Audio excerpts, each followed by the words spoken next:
અને good morning અને મંડે morning નવી વીકની શરૂઆત થઈ ગઈ છે, પણ માર્કેટમાં આજે કોઈ જોશ આપણે નથી જોઈ રહ્યા. આપણે ફ્રાઇડે જ્યારે ક્લોઝ કર્યું હતું ત્યારે પણ આપણે એક ફ્લેટિશ એક ક્લોઝિંગ જોયું હતું અને આજે આપણે ગેપ ડાઉન ઓપનિંગ જોયું છે અને અત્યારે એમાં કોઈક ખાસ ચેન્જ નથી આવ્યો. એકચ્યુઅલી દબાણ ભર્યો કારોબાર આજે આપણે જોઈ રહ્યા છીએ. ફૂલ ખરીદારી આપણે જોઈએ તો ચાલી રહી છે, પણ એક લિમિટેડ આપણે ખરીદારી જોઈ રહ્યા છીએ. 1910 કાઉન્ટરમાં અત્યારે આપણે વેચવાલી જોઈ રહ્યા છીએ અને ફક્ત 900 એવા કાઉન્ટર્સ છે જેમાં આપણે ખરીદી જોઈ રહ્યા છીએ. પણ સેન્સેક્સના લેવલ્સ જોઈએ તો 556 પોઈન્ટનું અત્યારે આપણે દબાણ જોઈ રહ્યા છીએ. 57,630ના લેવલ્સ પર અહીંયા કામકાજ થઈ રહ્યું છે, એટલે કે 1%ની આસપાસનું દબાણ ભરી રહ્યું છે. 1%ના દબાણ સાથે નિફ્ટી પણ કાર્યરત છે. 17,140ના લેવલ, 175 પોઈન્ટનું દબાણ. મિડ કેપમાં પણ 1%ની આસપાસનું દબાણ. અહીંયા પણ આપણે 301 પોઈન્ટનું દબાણ જોઈ રહ્યા છીએ. 31,000ના લેવલ્સ પર અહીંયા કારોબાર ચાલી રહ્યો છે. 31,100. બેંક નિફ્ટીમાં પણ 0.5%થી ઉપરનું દબાણ અત્યારે આપણે વિટનેસ કરી રહ્યા છીએ. 250 પોઈન્ટના દબાણ સાથે 38,925ના લેવલ્સ અત્યારે બેંક નિફ્ટી દેખાડી રહ્યું છે. સાથે જ કયા કાઉન્ટર્સ આજે એક બનાવી રહ્યા છે દબાણ, એના પર નજર કરી લઈએ તો Asian paints, ITC, HUL, HDFC, Reliance જેવા કાઉન્ટર્સ, પછી બજાજ ફિનસર્વ હોય, L&T, કોટક મહિન્દ્ર, ટેક મહિન્દ્ર, એ બધા જ કાઉન્ટરમાં આપણે 1.25%ની ઉપરનું એક દબાણ જોઈ રહ્યા છે. જે થોડી પોઝિટિવિટી આપણે જોઈ રહ્યા છે એ છે axis bank, power grid, TCS અને મારુતિ સુઝુકીમાં. TCSના આજે રિઝલ્ટ્સ આવશે એટલે એના પહેલાં આપણે થોડી ખરીદારી જોઈ રહ્યા છે મામૂલી ઝોનમાં. મારુતિ સુઝુકીમાં પણ એક મામૂલી આપણે એક ખરીદારી જોઈ રહ્યા છીએ. એક્સિસ બેંકમાં 0.5%ની ઉપરની આપણે ખરીદી જોઈ રહ્યા છીએ. સાથે જ બેન્કિંગ કાઉન્ટર્સમાં એક્સિસ અને IDFC ફર્સ્ટ બેંક સિવાય બધા જ કાઉન્ટર્સ અત્યારે લાલ નિશાનમાં કામકાજ કરી રહ્યા છે. તો આજના જે દબાણ બની રહ્યું છે એમાં બેન્કિંગ મેટલ કાઉન્ટર્સમાં થોડી ખાસું એવું દબાણ જોઈ રહ્યા છે. પણ વધારે ચર્ચા કરીશું આજના આપણા ગેસ્ટ સાથે. પ્લુટસ કેપિટલિસ્ટના નિપુણ ભટ્ટ અને પ્રભુદાસ લીલાધરના વૈશાલી પારેખ આપણી સાથે જોડાઈ ગયા છે. Vaishali, good morning. ઘણા બધા પરિબળો આજે માર્કેટમાં પ્લે કરી રહ્યા છે. જે ફ્રાઇડે આપણે ક્લોઝિંગ જોયું ને અત્યારે આપણે જ્યારે શરૂઆત કરી છે માર્કેટમાં સવારથી, ત્યારે આપણે જોઈ રહ્યા છીએ કે ગેપ ડાઉન ઓપનિંગ જોયું છે. પણ શું લાગે છે આજે ઓફકોર્સ US માર્કેટ્સ બંધ છે, જાપાન માર્કેટ્સ આજે બંધ છે, પણ કઈ રીતે તમે જોઈ રહ્યા છો? કારણ કે રૂપિયો પણ એક નીચલા સ્તર પર ગયો છે. કઈ રીતે આજના લેવલ્સ પર આજે ધ્યાન રાખવાનું રહેશે? કઈ રીતનો ટ્રેડ લેવો પડશે આજે? Good morning. જેમ જોઈએ છે કે રોજ every day we are seeing some negative news કે રોજ ગેપ અપ ગેપ ડાઉન ચાલી રહ્યું છે. અને with all the global weak scenario જે આપણે ફેસ કરી રહ્યા છે, આપણી માર્કેટ હજી સુધી 17,000 to 16,900 જે એક સપોર્ટ છે એ હોલ્ડ કરી રાખ્યો છે. તો હજી બી મારો વ્યૂ સેમ રહેશે, 17,000 નો સપોર્ટ અને 17,400 નું રેઝિસ્ટન્સ. સો એ રીતે સપોર્ટ આગળ ઇન્ટ્રાડે ટ્રેડર્સ કે પોઝિશનલ ટ્રેડર્સ બાય કરી શકે તો because that wood make the risk reward ratio very favourable અને 17,400 તરફ આવે તો એકવાર બુક કરી શકાય. ઓકે, નિફ્ટી માટે ખાસ કરીને અહીંયા 17,000નો સપોર્ટ હજુ પણ બની રહ્યો છે અને 17,400 રેઝિસ્ટન્સ પણ અહીંયા અત્યારે બની રહ્યા છે. નિપુણજી, આપની પાસેથી જાણીએ ઇન્ડાઇસિસ પર ખાસ કરીને આજે જે રીતે આપણે ઘટાડો જોઈ રહ્યા છીએ ગ્લોબલ સંકેતોના પગલે. યુએસમાં જે જોબ ડેટાનો ભય હતો વધીને આવ્યા છે, એટલે યુએસ માટે ખાસ કરીને કહી શકાય good news is a bad news. તો નોકરીઓ વધારે ત્યાં છે, સાથે જ કરન્સી ફેક્ટર જે રીતે અત્યારે માર્કેટને અસર કરી રહ્યું છે, તો આ બધા સંકેતો વચ્ચે આપણા માર્કેટ માટે ઇન્ડાઇસિસ માટે આપનો શું મત બની રહ્યો છે ફંડામેન્ટલી? ઓવરઓલ 5 કારણો મને લાગી રહ્યા છે જે આજના માર્કેટ માટે અને over a period of next હજી 1 થી 2 મહિના આ જ ડિરેક્શનમાં માર્કેટ રિએક્ટ કરશે. સૌથી પ્રથમ કારણ છે જે સ્ક્રીન ઉપર દેખાય છે, ડોલર રૂપી 82.50 ની અબાવ ઓલમોસ્ટ ટચ થઈ અને 83 ના લેવલની આજુબાજુ, એટલે ડેપ્રિસિએશન એક વધારે અસર કરી રહ્યું છે આપણી કરંટ એકાઉન્ટને. As well as earnings growth આપણા ઘણા સ્લોઅર આ ક્વાર્ટરમાં આપણે કદાચ જોઈ શકીએ because of lower economic activity. Growth forecast દરેક લેવલે ઘટાડ્યો છે, like all the global investment bank as well as RBI તરફથી આપણો જે ગ્રોથ GDP ફોરકાસ્ટ ઘટ્યો એના કારણે પણ એક માર્કેટમાં પ્રેશર છે. એઝ વેલ એઝ ઓપેક નું પ્રોડક્શન 8% કટ થયું છે લાસ્ટ વીકમાં, અને ક્રૂડ ઓઇલ પ્રાઇસીસ જે ઉપરની તરફ આપણે જોઈ રહ્યા છે એ એક દબાણ ઊભું કરી રહ્યું છે અને ફેડરલ રિઝર્વ તરફથી જે રેટ હાઇકના સંકેતો હજી પણ આવી રહ્યા છે એ મારી દ્રષ્ટિએ એક નેગેટિવ ન્યૂઝ આગળ જતા માર્કેટમાં ક્રિએટ કરી શકે છે. પણ ફંડામેન્ટલી મને લાગે છે કે અહીંથી 400-500 પોઈન્ટ હજી પણ નિફ્ટીમાં ડાઉનસાઇડની જગ્યા છે. આપણે ઘણા સમયથી શો ઉપર ચર્ચા કરી રહ્યા છે કે ઘટાડે ખરીદીની સલાહ રહેશે અને બાય ઓન ડિપ્સની સ્ટ્રેટેજી હજી 2 થી 3 મહિના સુધી ઇન્વેસ્ટરોએ અપનાવવી જોઈએ. ઓકે, તો બાય ઓન ડિપની જે સ્ટ્રેટેજી આપણે અપનાવવાની છે, મે બી એન્ડ ઓફ ધ યર સુધી આપણે આ જ રણનીતિ અપનાવવી પડશે, જ્યાં સુધી આપણને ક્લેરિટી નથી આવતી કે માર્કેટ હવે કઈ રીતના કયા પરિબળો છે કે જે એને સ્ટેબલાઇઝ કરશે, અને એ આખું ડિપેન્ડ થશે ગ્લોબલ માર્કેટ્સ પર. પણ ઓફકોર્સ આપણે બાય ઓન ડિપની રણનીતિ અપનાવીશું અને એનો ફાયદો લઈશું અને ઘટાડે ખરીદી પણ કરીશું. તો આગળ ચાલીએ અને આપણા સવાલ જવાબના સેશન પર જઈએ અને સવાલો આવવા માંડ્યા છે.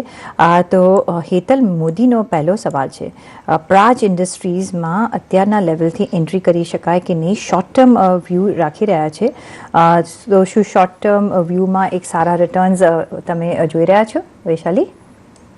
આઈ થિંક સ્ટોક કાફી સમયથી રનઅપ થઈ ગયો છે, પણ એમને અગર શોર્ટ ટર્મ માટે રહેવું હોય તો 430 ના એક સ્ટોપ લોસ થી આ સ્ટોક લઈ શકે, and the stock can go to 480 to 500 levels.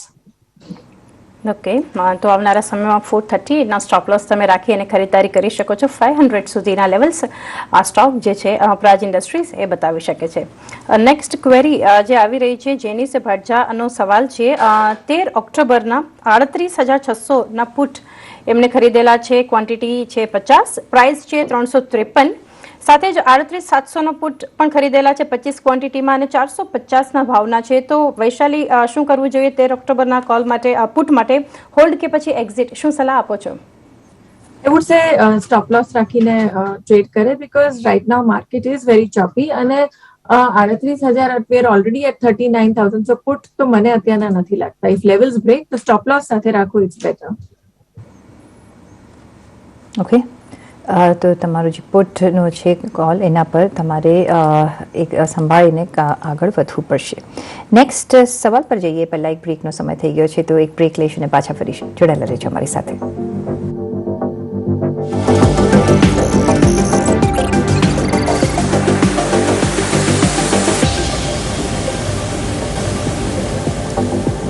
Break પછી આપનું સ્વાગત છે. નિપુણ, હવે આજથી ઓફિશિયલી આપણે એક રિઝલ્ટ સિઝન શરૂ થઈ જશે. TCSના જે રિઝલ્ટ આવતા આપણને દેખાશે. રેવન્યુ અને માર્જિનમાં એવું છે કે આપણને એક સારા નંબર્સ દેખાઈ શકે છે. ગાઈડન્સ એ લોકો આપતા નથી, પણ એક કમેન્ટ્રી પર એક ધ્યાન રાખવું પડશે કે કઈ રીતની આગળની એમની ટ્રેજેક્ટરી છે, કઈ રીતે TCSના કાઉન્ટરને જોવું જોઈએ, અને તમારો શું વ્યૂ છે? તેથી પર્ટિક્યુલરલી આઈટી કાઉન્ટર્સ જો જોવા જઈએ ને, તો એપ્રિલ મહિનાથી સ્લોડાઉન આપણે જોઈ રહ્યા છે કન્સિસ્ટન્ટલી. ઓલમોસ્ટ જ્યારે એની બાયબેકની ઓફર હતી 4,200 4,400, એ લેવલથી જે ગ્લોબલ માર્કેટની અંદર જે સ્લોડાઉન જોવા મળી, એની અસર સ્ટોક પ્રાઇસીસમાં આપણને આઈટી ઇન્ડેક્સમાં જોવા મળી હતી અને કન્સિસ્ટન્ટલી આપણે જોઈ રહ્યા છીએ. મને એવું લાગી રહ્યું છે કે નો ડાઉટ આ ક્વાર્ટરના પરિણામો હજી થોડાક દબાયેલા આવી શકે છે, પણ ડિસેમ્બર ક્વાર્ટરથી જે નેક્સ્ટ ક્વાર્ટરના રિઝલ્ટ આવશે એની અંદર ઘણો સારો એક રિકવરી ઝોન જોઈ શકીશું. એટલે મારી દ્રષ્ટિએ પર્ટિક્યુલરલી આઈટી સેક્ટર્સમાં ઓક્ટોબરથી ડિસેમ્બર સુધીનો ટાઈમ છે, એ આઈ થિંક એડ ઓન કરવાનો ટાઈમ છે અથવા એન્ટ્રી લેવાનો ટાઈમ છે. પર્ટિક્યુલરલી આઈટી કાઉન્ટર્સની વાત કરું, અને આઈટી કાઉન્ટર્સમાં TCS અને ઇન્ફોસિસ આ બે કાઉન્ટર્સ મારા પસંદગીના કાઉન્ટર્સ છે કે જેમાં હું એન્ટ્રી કરીશ કે મારા ક્લાયન્ટોને કરાવડાવીશ. જી, એટલે આ બે કાઉન્ટર્સ પર ફોકસ રાખવું જોઈએ. અને પર્ટિક્યુલરલી ઓક્ટોબરથી ડિસેમ્બરમાં ખાસ કરીને રિઝલ્ટ આવે છે, એના પછી જે પણ આપણે ડીપ યુટિલાઇઝ કરીએ છીએ બાઇંગ ઓપોર્ચ્યુનિટી માટે, એ કરીને જી. સ્લોલી ને ગ્રેજ્યુઅલી. નિપુણ, માફ કરશો, તમારો કોલ આપણે કન્ટિન્યુ રાખીશું, પરંતુ અત્યારે સીધા જોઈએ વડાપ્રધાન નરેન્દ્ર મોદી અત્યારે ભરૂચ આમોદ ખાતે સંબોધન કરી રહ્યા છે. मुझे आशीर्वाद देने के लिए आए हुए मेरे प्यारे भाइयों और बहनों,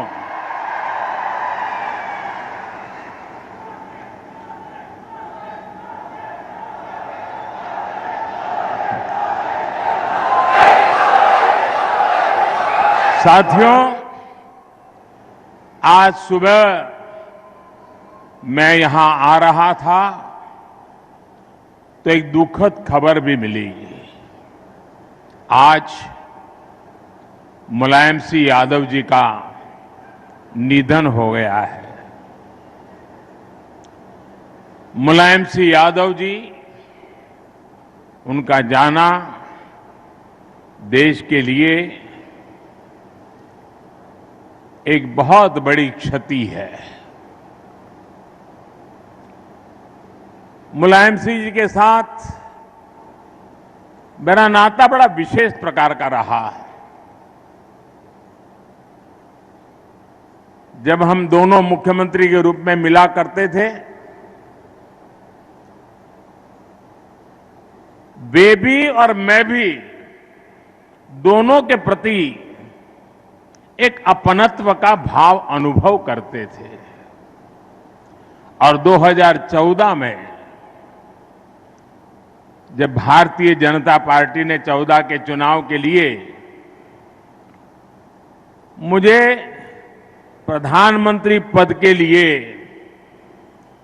आशीर्वाद दिए, तो मैंने विपक्ष में भी जो लोग थे जिनसे मेरा पहले से परिचय था, ऐसे कुछ महानुभावों को जो देश के वरिष्ठ राजनेता थे, राजनीतिक रूप से हमारे विरोधी थे, लेकिन उन सबको फोन करके आशीर्वाद लेने का मैंने एक उपक्रम किया था।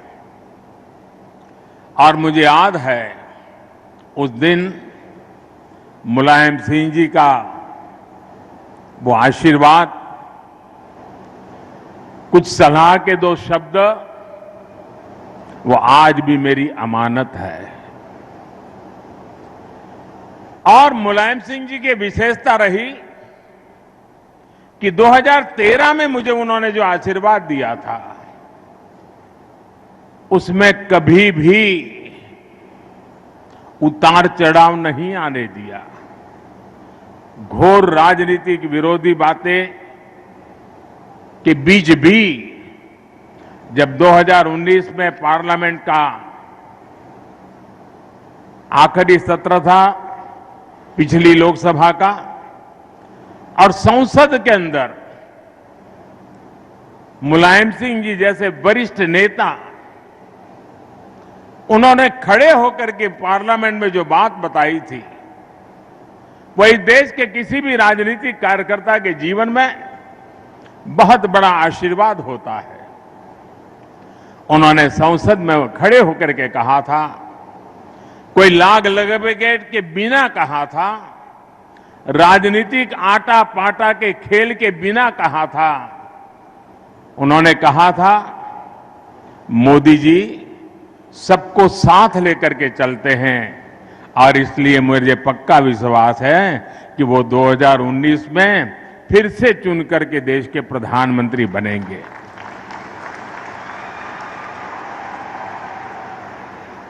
कितना बड़ा दिल होगा जो मुझे जब तक जीवित रहे, जब भी मौका मिला, उनके आशीर्वाद मिलते रहे। मैं आज आदरणीय मुलायम सिंह जी को गुजरात की इस धरती से, मां नर्मदा के तट से उनको आदरपूर्वक भावभीनी श्रद्धांजलि देता हूं। मैं ईश्वर से प्रार्थना करता हूं कि उनके परिवार, उनके समर्थकों को ये दुख सहने की शक्ति दे।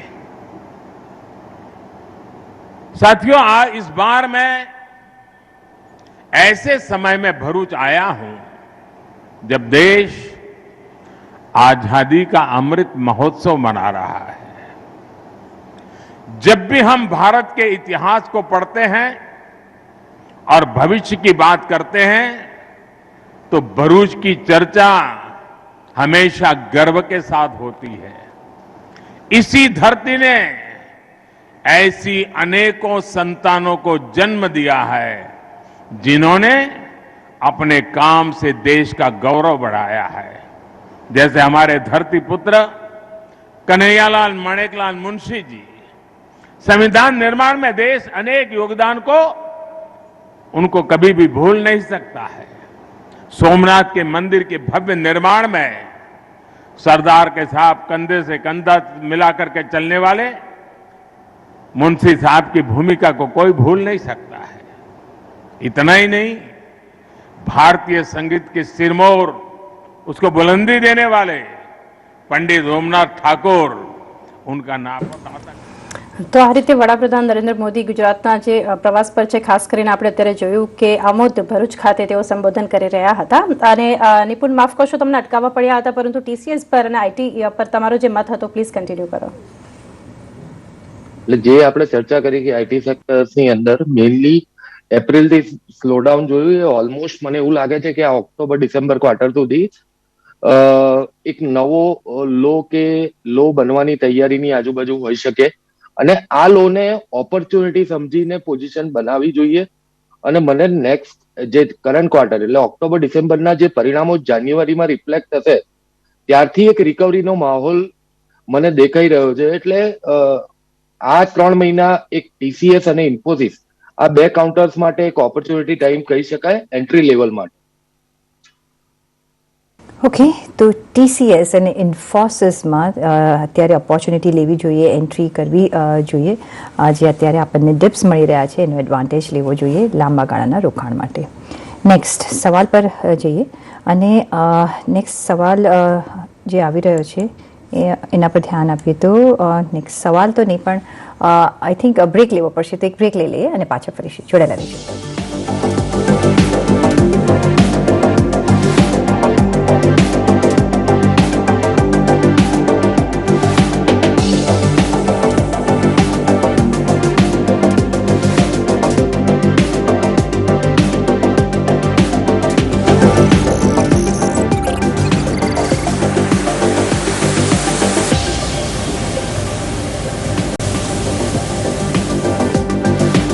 પછી આપનું સ્વાગત છે અને સીધા આપણે આપણા દર્શક મિત્ર પાસે જઈશું. વડોદરાથી આપણી સાથે જોડાઈ રહ્યા છે હિતેશ પટેલ.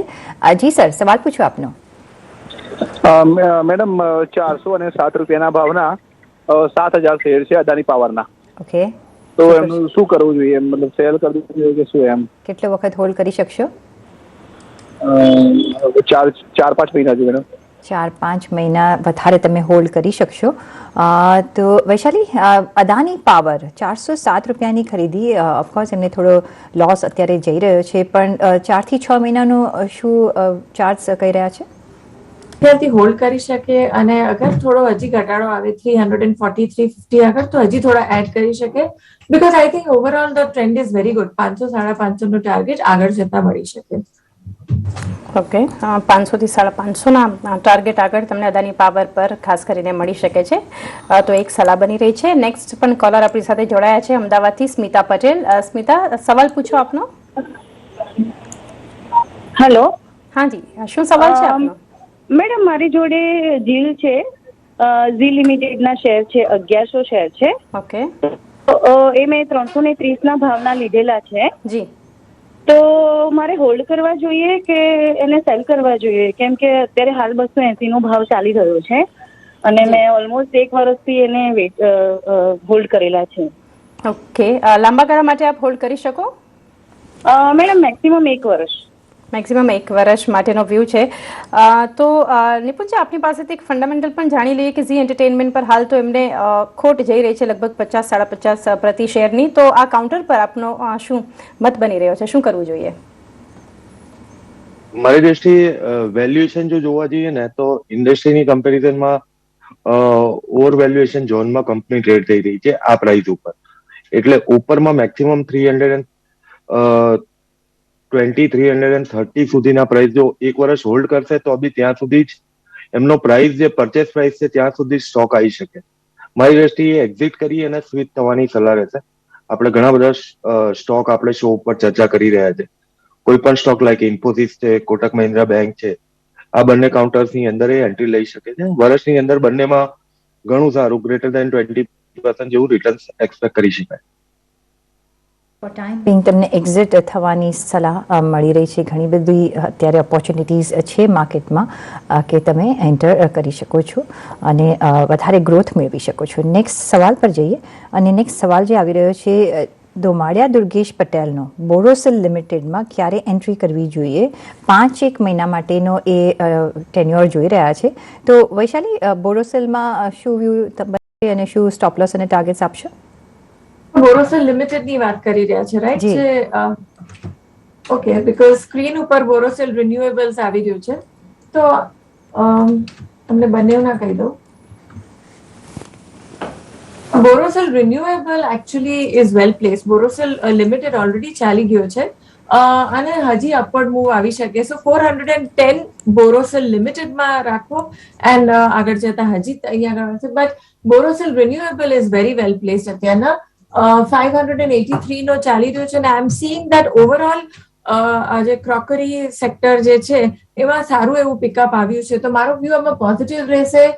560 એક નિયર ટર્મ સ્ટોપ લોસ રાખવું અને પેશન્સ સાથે રાખો તો 650-700 સુધીનો ટાર્ગેટ આવી શકે. ઓકે, બોરોસિલ રિન્યુએબલ્સ અને બોરોસિલ લિમિટેડ આ બંને માટે બંને સ્ટોક્સ પર તમને એક ટેકનિકલ સલાહ મળી ગઈ છે. ખાસ એના પર ધ્યાન રાખજો. નેક્સ્ટ ક્વેરી મનીષા પંડ્યાની આવી રહી છે. 3 કાઉન્ટર્સ છે એમની પાસે, મનાલી પેટ્રો, ઇન્દ્રપ્રસ્થ ગેસ અને સાથે ગુજરાત ગેસ. આ ત્રણેયના કાઉન્ટર્સ પર એમની પાસે છે નહીં, પરંતુ હાલના લેવલ પર એન્ટ્રી કરવી કે નહીં, લોંગર ટર્મ વ્યૂ છે. ખાસ કરીને નિપુન આઈજીએલ, જે રીતે આપણે એક ન્યૂઝમાં પણ આપણે જોઈએ છીએ કે દિલ્હીમાં સીએનજીના ભાવ ફરી જે વધારવામાં આવ્યા છે, તો ઓવરઓલ આ 3 કાઉન્ટર્સ પર મનાલી પેટ્રો, ઇન્દ્રપ્રસ્થ ગેસ અને ગુજરાત ગેસ ત્રણેય પર આપનો શું મત બની રહ્યો છે લોંગર ટર્મ? ગુજરાત ગેસ અને આઈજીએલ આ બંને કાઉન્ટર્સ મને over a period of longer term હજી સારા લાગી રહ્યા છે, કારણ કે સ્ટીલ હજી યુરોપની અંદર જે ગેસની નેચરલ ગેસની જે કન્ડિશન્સ છે એ હજી ડામાડોળ સ્થિતિમાં ચાલી રહી છે અને આગળ જતા પણ એ અનસર્ટેનિટી ક્યારે ક્લિયર થશે અને એના કારણે જે પ્રાઇસ હાઇક પોસિબિલિટી છે ગેસની અંદર પર્ટિક્યુલરલી, એ આ લોકોની બેલેન્સ શીટને ફેવર કરે એવું દેખાઈ રહ્યું છે. તો આવતા 6 થી 12 મહિના બંને કાઉન્ટર સારા લાગી રહ્યા છે, બંને ઇન્ડિવિજ્યુઅલ લેવલ ઉપર. તો બંને કેસની અંદર એમણે જે આપણે ઓવરઓલ ચર્ચા કરી કે આગળના 2 મહિના બાય ઓન ડિપ્સની સ્ટ્રેટેજી રાખવી જોઈએ, તો સ્લોલી ને ગ્રેજ્યુઅલી એમણે બંને કાઉન્ટર્સની અંદર પોઝિશન બિલ્ડ કરવી જોઈએ. વાત રહી મનાલી પેટ્રોની, તો મનાલી પેટ્રો કરતા આ બંને સ્ટોક સારા છે. એને સ્કીપ કરીને આ બેની અંદર પોઝિશન બનાવે દરેક ઘટાડે ફોર ધ નેક્સ્ટ 3 મંથ, તો આગળ અને વર્ષ હોલ્ડ કરશે તો સારા એવા રિટર્ન એક્સપેક્ટ કરી શકાય બંને કાઉન્ટર. ઓકે, તો મનીષાજી, મનાલી પેટ્રોને જો તમે બાજુ પર મૂકી શકો તો 2 કાઉન્ટર્સ જે બીજા તમે ઇન્દ્રપ્રસ્થ ગેસ અને ગુજરાત ગેસ કયા છે એમાં તમે એક વધારે તમે નિવેશ કરી શકો છો અને 1 વર્ષમાં આઈ થિંક તમને એક સારા રિટર્ન્સ મળી શકે છે. નેક્સ્ટ સવાલ નિપુણ, આજે આપણે અતુલ ઓટોમાં એક સારી એવી તેજી જોઈ રહ્યા છે. વિજય કેડિયાએ એક એમાં 10 કરોડ જેટલા ઇન્વેસ્ટ કર્યા, 100 કરોડ જેટલા ઇન્વેસ્ટ કર્યા છે અને એને લીધે આપણે એક અપમૂવ જોઈ રહ્યા છે. બીજી બાજુ આપણે જો ઓટો સેક્ટરની જ વાત કરીએ તો ટાટા મોટર્સના JLR હોય કે જેગવાર હોય, એ બધાના આપણે નંબર્સ એક ઓછા આવતા જોઈ રહ્યા છે. જે સપ્ટેમ્બર મહિનાનો જે જે યુનિટ્સ જે વેચ્યા હોય એમાં એક સેમિકન્ડક્ટરની અછત ત્યાં જોવાઈ રહી છે. અતુલ, ઓટો પર તમારો શું મત છે અને as a whole auto sector પર ટાટાના જે નંબર્સ આવ્યા છે એના પર તમારો શું મત છે? ઓવરઓલ આપણે સૌપ્રથમ વાત કરીએ તો ઓટો કાઉન્ટર્સની અંદર નો ડાઉટ આપણને સ્લોડાઉન જોવા મળી રહ્યું છે, because of overall interest rate hike જે આપણા ઇન્ડિયન માર્કેટ્સમાં આરબીઆઈ તરફથી છે અને આગળ જતા 40-50 BPS આપણે બિફોર ડિસેમ્બર જોઈ શકીશું ને એના કારણે જે લોન રેટ પિકઅપ થશે તો એની અંદર બટ ઓબ્વિયસ છે કે સેલ્સની અંદર થોડો ઘણો ડિક્લાઇન જોવા મળશે. પણ જે બી આ કન્ડિશન દેખાઈ રહી છે, that is four I feel personally short term 3-1 મહિના સુધીની આ મુવમેન્ટ હશે. એના પછી જાન્યુઆરીથી આઈ એમ એક્સપેક્ટિંગ કે અહીંથી રિકવરી ઓટો કાઉન્ટર્સ અને પર્ટિક્યુલરલી અર્નિંગ સિઝન્સની વાત કરું તો અર્નિંગ્સની અંદર ઓટો અને બેન્કિંગ આ 2 સેક્ટર્સ એવા છે કે જેમાં મને સારા પરિણામો દેખાઈ રહ્યા છે compare to other sectors for particular September quarter. એટલે no doubt sluggish behaviour auto કાઉન્ટર્સની અંદર છે, પણ આ સ્લગિશ બિહેવિયરને ઓપોર્ચ્યુનિટી કન્વર્ટ કરવી જોઈએ. પર્ટિક્યુલરલી ટાટા મોટર 360-365 ની આસપાસ આવે તો ઘણો સારો બેટ કહી શકાય આ લેવલથી એન્ટ્રી ચોક્કસપણે લેવી જોઈએ. આપણે વાત કરતા હતા અતુલ ઓટોની. અતુલ ઓટોમાં પર્ટિક્યુલરલી જે રીતે રિઝલ્ટ એના આવી રહ્યા છે, નો ડાઉટ સ્લોડાઉન આપણે જોઈ રહ્યા છે. ખાલી 4% year on year growth March ક્વાર્ટરમાં આપણે જોયો હતો. ઓવરઓલ સ્લોડાઉન છે, એના કારણે વેલ્યુએશન ઉપર ઇમ્પેક્ટ છે. પણ આ વેલ્યુએશન મારી દ્રષ્ટિએ 2 વ્હીલર 3 વ્હીલર સેગમેન્ટમાં હજી પણ એક બુસ્ટ આગળના 3 થી 6 મહિનાની અંદર ઘણો સારો એક્સપેક્ટ રિકવરી મોડ કરી શકાય. કોમર્શિયલ પર્ટિક્યુલર સેગમેન્ટની વાત કરું તો આ બધા ફેક્ટર્સ એક બેલેન્સ શીટને પ્રોફિટેબિલિટી તરફ ખેંચશે. પણ જો 1 થી 2 વર્ષનો હોરાઇઝન હોય તો ચોક્કસપણે અતુલ ઓટો પણ મને આ લેવલે સારો લાગી રહ્યો છે. ઓકે, ડેફિનેટલી ટાટા મોટર્સ હતો અતુલ ઓટો પર, અને ઓવરઓલ ઓટો અને બેન્કિંગ ના અર્નિંગ્સ પણ સારા લાગી રહ્યા છે એવો નિપુણનો એક ફંડામેન્ટલ મત બની રહ્યો છે. વૈશાલી પાસેથી ટાટા મોટર્સ અને અતુલ મોટોનો એક ટેકનિકલ મત જાણીશું, પરંતુ એ પહેલા સમય થયો છે એક બ્રેકનો.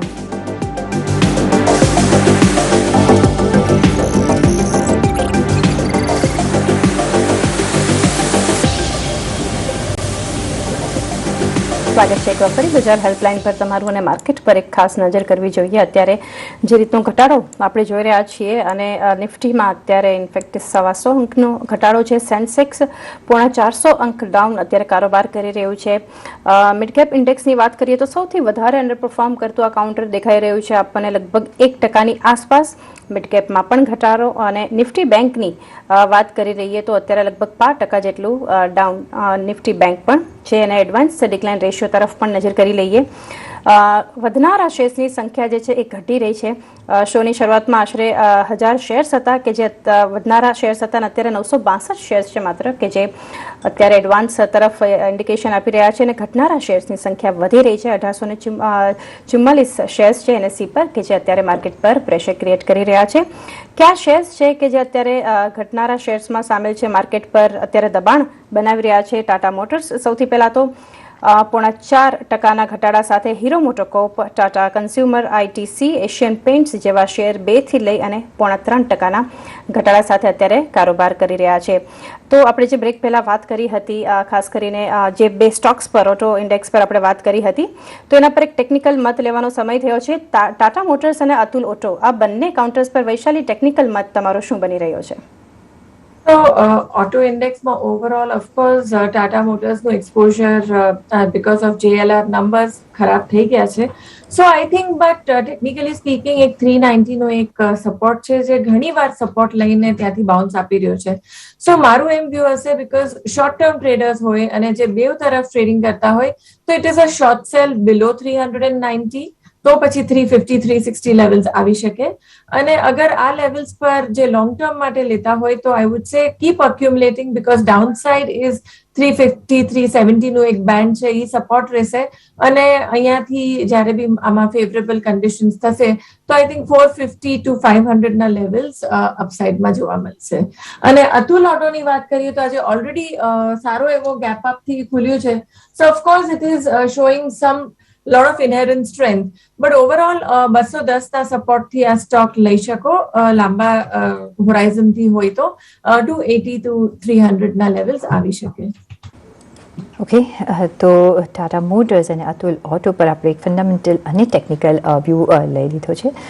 એટલે જો રોકાણ કરવું હોય તો બંને આસ્પેક્ટ્સ તમે એક સ્ટડી કરી શકો છો.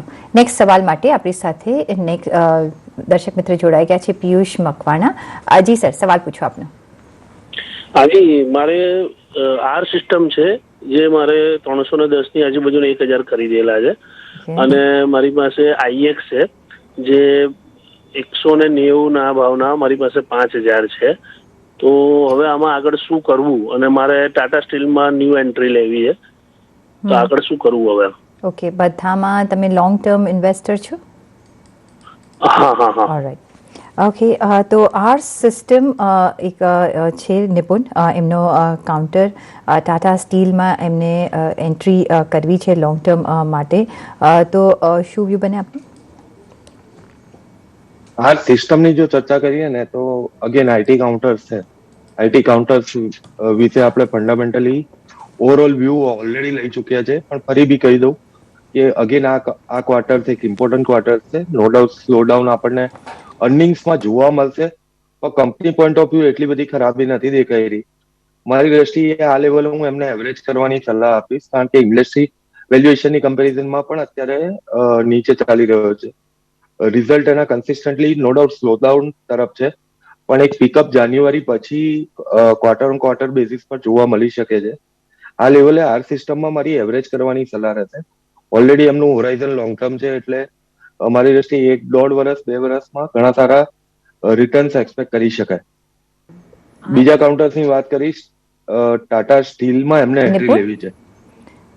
હલો, IEX પર પણ એક મત જોઈએ છે અને ટાટા સ્ટીલ લોંગમાં એમને એક નવું રોકાણ કરવું છે. સોરી, ટાટા ટાટા સ્ટીલમાં સ્ટીલ લોંગ ટર્મ માટે એક નવું રોકાણ કરવું છે. ટાટા સ્ટીલની આપણે વાત કરીએ, નો ડાઉટ જે સ્લોડાઉન છે આ વખતના અર્નિંગ્સની અંદર આપણે ફેક્ટરિંગ થશે, અને પણ એની સાથે સાથે રેટ હાઇકના કારણે એક ઇન્ફ્લેશનની અંદર પણ આપણને એક થોડું પ્રેશર રિલીઝ થતું જોવા મળશે. મેટલ ઇન્ડેક્સ અને મેટલ સેક્ટર્સમાં માર્જિન્સની અંદર પ્રેશર ક્રિએટ થઈ રહ્યા છે.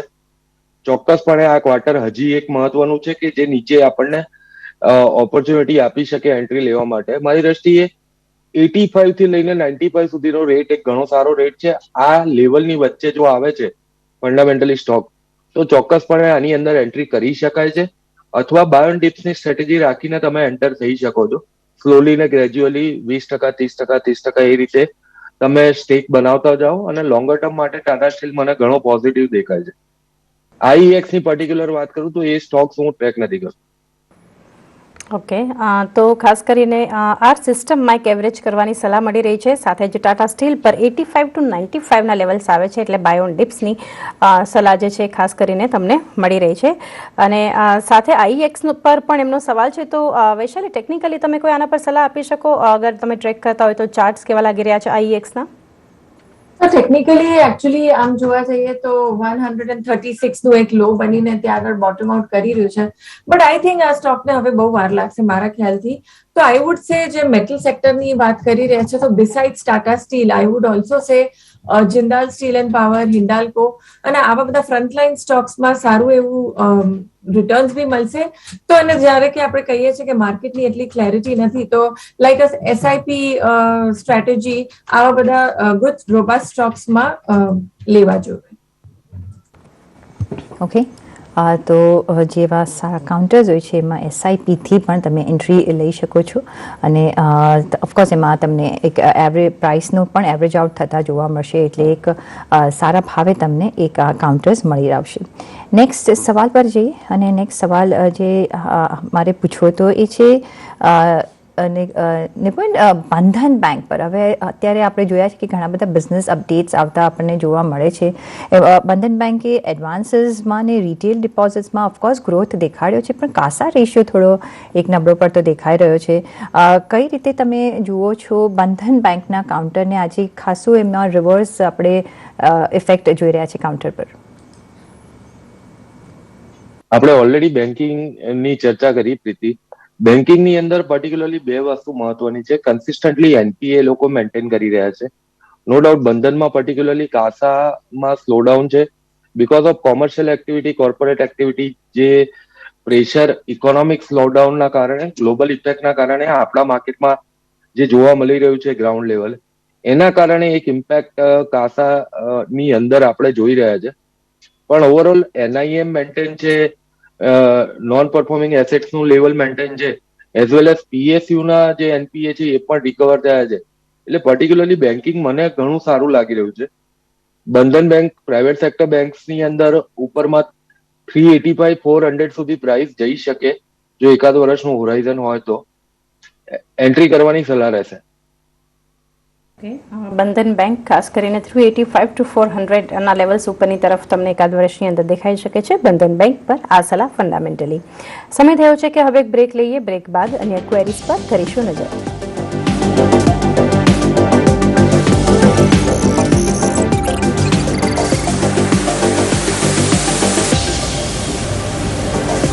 સ્વાગત છે એકવાર ફરી બજાર હેલ્પલાઇન પર તમારું, અને સીધા દર્શકોની ક્વેરીઝ તરફ જઈએ તો અંકિત દરજી નો સવાલ HAL ના કાઉન્ટર પર છે અને આપણે સાથે ગૌતમ પરમારનો પણ એક ક્વેશ્ચન લઈએ. BDL ભારત ડાયનેમિકના કાઉન્ટર પર બંને એક સેક્ટરના છે. તો HAL ની સૌથી પહેલા વાત કરીએ. લોંગર ટર્મ વ્યૂ એમનો બની રહ્યો છે. નિપુણ, બાઇંગ પ્રાઇસ એમની HAL ની છે 950 રૂપિયાની.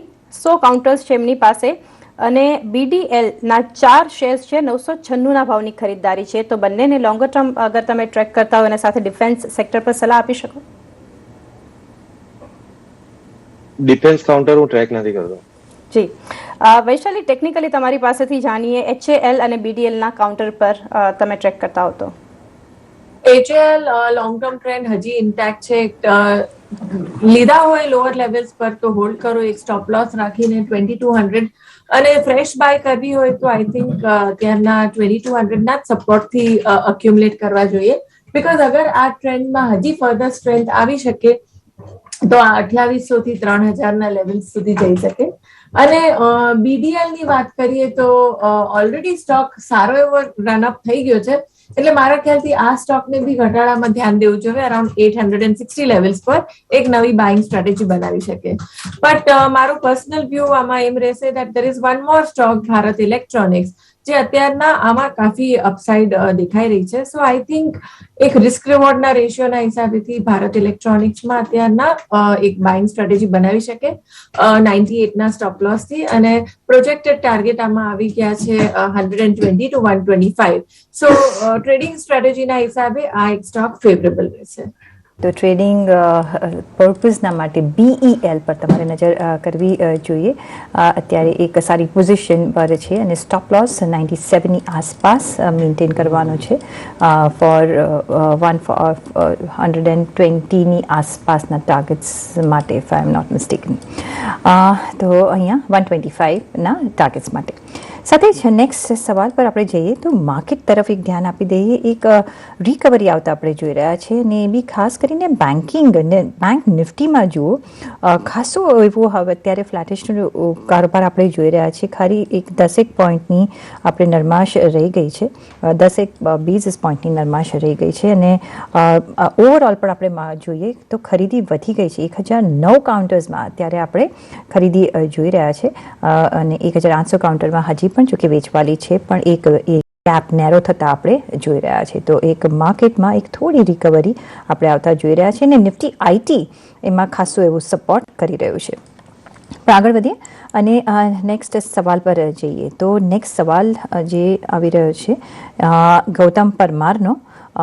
ટાટા પાવર ફેડરલ બેંક પર એમને એક એડવાઇસ જોઈએ છે અને લોંગ ટર્મ માટે જ આઈ થિંક એમનો સવાલ હોતો હોય છે, કારણ કે આ જ કાઉન્ટર્સ ગૌતમભાઈ ઘણી વખત આપણી પાસે મોકલતા હોય છે અને રિવ્યૂ કરતા હોય છે, which is a very good sign. પણ નિપુણ, કઈ રીતના તમારો વ્યૂ બને Tata Power and Federal Bank પર? સેમ આપણે બેન્કિંગમાં ચર્ચા કરી, NIM કન્ટિન્યુઅસલી છેલ્લા 4 ક્વાર્ટરથી ફેડરલની અંદર ઇમ્પ્રુવાઇઝ જોવા મળે છે અને જે રીતે પ્રાઇસ ટુ બુક વેલ્યુ પ્રમાણે ઓલમોસ્ટ 160-165 સુધી એની પ્રાઇસ એપ્રિશિએટ એક્ઝિસ્ટિંગ કરંટ ક્વાર્ટરની જે લાસ્ટ ક્વાર્ટરના રિઝલ્ટ આવ્યા એના ઉપરથી દેખાઈ રહ્યું છે કે ત્યાં સુધી એપ્રિશિએશન દેખાઈ રહ્યું છે. ચોક્કસપણે જો હોલ્ડ કરેલા હોય તો એમની જોડે ઓલરેડી પોઝિશન હોય તો રાખવી જોઈએ, અને બીજી એડ કરવાની જો જગ્યા હોય તો 110-115 ની વચ્ચે આવે છે સ્ટોક, તો ચોક્કસપણે એડ કરવાની સલાહ મારી રહેશે ફેડરલ બેંકમાં. સેકન્ડ સ્ટોક હતો ટાટા પાવર. ટાટા પાવરમાં 3 જગ્યાએ કેપેસિટી એક્સપાન્શનના જે રીતના પ્રોજેક્ટ કમિશનિંગ થઈ રહ્યા છે અને એની નેક્સ્ટ 3 થી 4 ક્વાર્ટરની અંદર એની પ્રોફિટેબિલિટી ઉપર બેલેન્સ શીટમાં પોઝિટિવ ઇમ્પેક્ટ આવી શકે છે. અને પાવર સેગમેન્ટની અંદર મને સારામાં સારો સ્ટોક આ દેખાઈ રહ્યો છે.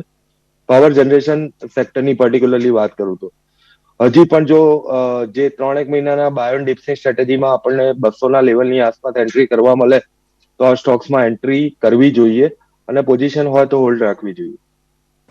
ઓકે, ખાસ કરીને આ બંને સ્ટોક્સ પર જે છે સલાહ બનતી તમને અહીંયા દેખાઈ રહી છે. ટાટા પાવરના સ્ટોક પર એક તમને ફંડામેન્ટલ મત મળ્યો છે અને સાથે ફેડરલ બેંકના કાઉન્ટર પર પણ સલાહ મળતી દેખાઈ રહી છે. નેક્સ્ટ હવે જે સેક્ટર આપણે ડિસ્કસ કરવું છે એફએમસીજીનું ખાસ તો બની રહ્યું છે. વૈશાલી, આપની પાસેથી હું સૌથી પહેલાં જાણવા માંગીશ, જે રીતે આજે માર્કેટમાં ઘટાડો છે અને કહી શકાય કે ઘટાડામાં એક મહત્વનું એફએમસીજી સેક્ટર પણ છે કે પ્રેશર કરતું આપણને દેખાઈ રહ્યું છે. પરાગ મિલ્ક જુઓ કે પછી સાથે Dabur, ITC, Marico, Emami, HUL, Nestle India, તમામ સ્ટોક્સમાં આપણે ઘટાડો જોઈ રહ્યા છીએ અને આજે ન્યૂઝ પણ આવતા દેખાઈ રહ્યા છે. એનું રિએક્શન મે બી હોઈ શકે કે એફએમસીજી કંપનીઓએ સાબુના જે ભાવ છે ઘટાડ્યા છે. HUL, ગોદરેજ કન્ઝ્યુમર લગભગ 15% જેટલો ઘટાડો કરવામાં આવ્યો છે. તો ઓવરઓલ આ સેક્ટર પર આપનો શું મત બની રહ્યો છે? અહીંયા તમને ચાર્ટ્સ કેવા લાગી રહ્યા છે સ્ટોક્સના? ઓવરઓલ એફએમસીજી સેક્ટરમાં લાસ્ટ વીકથી અમે ટ્રેક કરી રહ્યા છે અને આઈ થિંક થોડું એક્ઝોસ્શન દેખાઈ રહ્યું છે. તો મારા ખ્યાલથી હજી 700-800 પોઈન્ટનું એક corrective move overall on the FMCG counter આવી શકે. સો આમાં profit booking can be a possibility આ બધા સ્ટોક્સની જે આપણે વાત કરી રહ્યા છીએ. ઓકે, તો પ્રોફિટ બુકિંગની પોસિબિલિટી અત્યારે છે. જે રીતે આપણે જોઈ રહ્યા છીએ કે એફએમસીજી કાઉન્ટરમાં અત્યારે આપણે એક થોડું અપડાઉન જોતા આવ્યા છે, પણ હવે જે રીતે સેકન્ડ ક્વાર્ટરના રિઝલ્ટ્સ આવશે અને જે અત્યાર સુધીના અપડેટ્સ આવ્યા છે, બિઝનેસ અપડેટ્સ, આપણે એમાં પણ જોઈ રહ્યા છીએ કે રૂરલ તરફથી આપણે ડિમાન્ડમાં એક થોડો પ્રોબ્લેમ જોઈ રહ્યા છે. પણ ઓફકોર્સ નંબર્સ આવશે એટલે આપણને એક વધારે ક્લેરિટી આવી શકશે. પણ નેક્સ્ટ સવાલ માટે અમદાવાદથી આપણી સાથે વિપુલ શાહ જોડાઈ ગયા છે. જી વિપુલજી, સવાલ પૂછો આપનો. Good morning. મારી પાસે રિલાયન્સ ઇન્ડસ્ટ્રીઝના 2650 ભાવના છે. તો આ માર્કેટમાં મારે નીચેથી કંઈ બાયબેક બીજું બાઇંગ કરવું કે પછી શું કરવું એના માટે જાણવું છે. જી, આઈ એમ ગેસિંગ કે તમે લોંગ ટર્મ ઇન્વેસ્ટર છો? હા, long term investor. Alright. Reliance ના કાઉન્ટર પર એમનો સવાલ છે. ઓફકોર્સ થોડો અત્યારે લોસ થઈ રહ્યો છે, પણ લોંગ ટર્મ ઇન્વેસ્ટર છે એટલે બહુ ચિંતા કરવી ન જોઈએ. પણ રિલાયન્સ ઇન્ડસ્ટ્રીઝ નિપુણ શું વ્યૂ બને? આઈ થિંક આ સ્ટોક ઉપર ચર્ચા કરવાનો કોઈ મતલબ જ નથી બનતો. રીઝન બિંગ કે પોર્ટફોલિયો સ્ટોક્સ છે, 5 વર્ષના વ્યૂથી આ સ્ટોક્સમાં ઇન્વેસ્ટ કરી રહ્યા છે તો પણ ઘણા સારા પૈસા મળી શકે.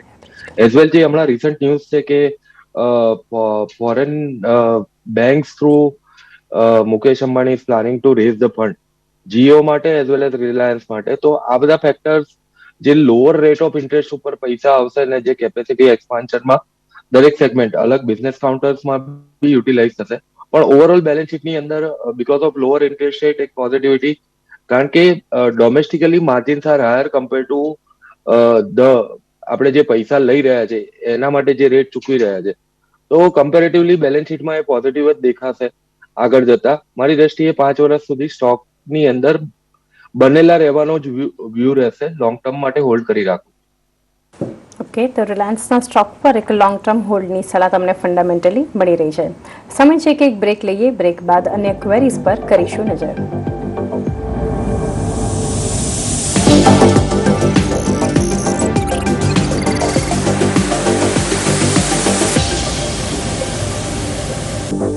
સ્વાગત છે એકવાર ફરી બજાર હેલ્પલાઇન પર તમારું. અને નેક્સ્ટ ક્વેરી તરફ જઈએ. SMS આવેલો છે પરેશભાઈ ગાંધીનગરથી. સેલના કાઉન્ટર પર એમનો સવાલ છે. એમને 84ના ભાવની ખરીદદારી બની રહી છે. 1660 શેર્સ છે એમની પાસે. ખાસ કરીને આપણે જોઈએ તો લગભગ ₹2 જેટલી ખોટ જઈ રહી છે એમને પ્રતિ શેર. વૈશાલી, ટેકનિકલી સેલના ચાર્ટ્સ કેવા લાગી રહ્યા છે? આગળ એમને શું કરવું જોઈએ? I think hold because overall metal index માં થોડી ઇમ્પ્રુવમેન્ટ આવી રહી છે. 80 ના સ્ટોપ લોસ થી ટ્રેડિંગ માટે 86, 88 માટે. But my personal preference is Jindal Steel and power and Hindalco. તો પબ્લિક સેક્ટર કરતા પ્રાઇવેટ સેક્ટરમાં even JSW steel is a good bye. તો આ બધા સ્ટોક્સ પર મારું વધારે પ્રેફરન્સ રહેશે. ઓકે, તો જિંદાલ સ્ટીલ એન્ડ પાવર પર એક વધારે પ્રેફરન્સ અત્યારે બની રહ્યો છે સેલ કરતાં, અથવા તમે હિન્ડાલ્કો પર પણ એક નજર કરી શકો છો. નેક્સ્ટ સવાલ માટે આપણે નજર કરીએ તો કયો સવાલ આવ્યો છે જોઈ લઈએ. નેક્સ્ટ સવાલ છે, મારો સવાલ છે એક નેક્સ્ટ. નિપુણ, આપણે જોયું કે જે ICICI પ્રૂ હોય કે સ્ટાર હેલ્થના આપણે એક નંબર્સ આવતા જોયા છે. જ્યારે કોવિડ હતું ત્યારે આપણે જોયું કે હેલ્થ ઇન્સ્યોરન્સમાં એટલો બધો વધારો થઈ ગયો હતો. પણ અત્યારે આપણે જોઈએ તો હેલ્થ કરતાં એક્સિડન્ટ જે ઇન્સ્યોરન્સ છે વધારે લેવાઈ રહ્યા છે. એમાં એક ખાસો એવો ડ્રોપ આવ્યો છે. 49% જેટલો આપણે હેલ્થ ઇન્સ્યોરન્સમાં એક ડ્રોપ આવતા જોઈ રહ્યો છે. એટલે આપણી હ્યુમન મેમરી બહુ ઓછી હોય છે. જ્યારે પ્રોબ્લેમ આવે છે ત્યારે આપણે લેતા હોય છે, પણ આપણે આગળ નથી જોતા કે હેલ્થ ગમે ત્યારે બગડી શકે છે. Although we don't wish. પણ કઈ રીતના તમે જુઓ છો insurance sector as a whole, અને કયા કાઉન્ટર્સ તમને પસંદ છે? પ્રીતિ, એ તો પોઝિટિવ સાઇન કહેવાય કે હેલ્થ સેક્ટરમાં મારી દ્રષ્ટિએ it's a joke apart. The reason being કે લોકોનું ઇન્વેસ્ટમેન્ટ વધ્યું છે, એટલે એ લોકો મેડિક્લેમ તરફ ઓછા ખેંચાઈ રહ્યા છે. No doubt. પણ ઇન્સ્યોરન્સની વાત કરીએ તો ઇન્સ્યોરન્સ સેગમેન્ટ હજી માર્કેટની દ્રષ્ટિએ એક અનટચ ટેરેટરીમાં છે. હજી લોકોનું એટલું ઇન્વેસ્ટમેન્ટ ઇન્સ્યોરન્સ સેગમેન્ટમાં નથી દેખાતું. પણ કન્સિસ્ટન્ટ જો આપણે quarter on quarter, year on year જો માર્કેટ શેરની ચર્ચા કરીએ તો મારી દ્રષ્ટિએ એચડીએફસી લાઈફ અત્યારે હજી મને ઘણો સારો અને એક અંડર વેલ્યુએશન ઝોનમાં દેખાય છે. આ લેવલથી પણ ડબલનો ભાવ આપણે એચડીએફસી લાઈફમાં જોઈ શકીએ જો 2 વર્ષથી 3 વર્ષનો હોરાઇઝન હોય તો. મેડિક્લેમ છે, જનરલ ઇન્સ્યોરન્સ છે, એક્સિડન્ટ છે, આ બધા કાઉન્ટર્સની કમ્પેરિઝનમાં લાઈફ સેગમેન્ટની અંદર એચડીએફસી લાઈફનું માર્કેટ શેર કન્સિસ્ટન્ટ ગ્રો થઈ રહ્યું છે. અને જે પ્રોડક્ટ પોર્ટફોલિયો છે, જે એઝ અ કોમન બેન કે રિસ્ક એવર્સ ઇન્વેસ્ટર્સને ધ્યાનમાં રાખીને એ લોકો પ્રોડક્ટ ડિઝાઇન કરી છે. તો આ બધા ફેક્ટર છે કે એની બેલેન્સ શીટ અને પ્રોફિટેબિલિટીમાં એડ ઓન કરી શકે. એ મારી દ્રષ્ટિએ એચડીએફસી લાઈફ એક લાઈફ ઇન્સ્યોરન્સ સેગમેન્ટની અંદર વધારે બેટર બેટ કહી શકાય. ઓકે, એચડીએફસી લાઈફ જે છે ખાસ કરીને આ સેગમેન્ટમાં એક વધારે સારી બેટ અહીંયા ફંડામેન્ટલી બની રહી છે, તો એના પર ખાસ ધ્યાન રાખવું. વૈશાલી, પેટીએમના કાઉન્ટર પર અગર તમારી સાથે વાત કરીએ તો Q2 જે રીતે અપડેટ આવી છે, લોન ફાળવણી જે છે અહીંયા ખાસ વધતી દેખાઈ રહી છે. આપણને 482% વધી છે અહીંયા, અને 7,313 કરોડ પર પહોંચી છે. તો જે રીતે Q2 અપડેટ આવી રહી છે, તો ટેકનિકલી તમને પેટીએમનું કાઉન્ટર કેવું લાગી રહ્યું છે? એકવાર આ સ્ટોક થોડું બાઉન્સ બેક આપવાની ટ્રાય કરી રહી છે, but confirmation of further strength 750 ની ઉપર આવશે. અગર 750 ની ઉપર સસ્ટેન થાય તો પછી 850-900 નો ટાર્ગેટ આપણે એક્સપેક્ટ કરી શકીએ. હા, તો આવ્યું બની રહ્યો છે પેટીએમના કાઉન્ટર પર. એ સાથે જ રજા લેવાનો પણ સમય થઈ ગયો છે. તો વૈશાલી, આપના કોઈ ડિસ્ક્લોઝર્સ? તો આમાંથી જે બી સ્ટોક્સની આપણે ચર્ચા કરી છે એમાં મારું પર્સનલ હોલ્ડિંગ નથી. And those who are following, please observe stop loss અને પોતાના કન્સલ્ટન્ટ્સ પાસે પણ વ્યૂ લઈને ટ્રેડિંગ કરે. જે નિપુણ, આપના કોઈ ડિસ્ક્લોઝર્સ? જે પણ સ્ટોક આપણે શો પર ચર્ચા કરી એમાં પર્સનલ હોલ્ડિંગ બી હોઈ શકે અને ક્લાયન્ટ રેકમેન્ડેશન પણ હોય છે. ઓકે, તો નિપુણ અને વૈશાલી, ઘણો આભાર તમારો અમારી સાથે આજે જોડાવા બદલ અને અમારા દર્શકોના ઘણા બધા ક્વેરીઝ સોલ્વ કરવા બદલ. અને એ સાથે જ મને અને ચાંદનીને આપશો રજા, પણ તમારે જોડાયેલા રહેવાનું છે CNBC બજાર સાથે. નમસ્કાર.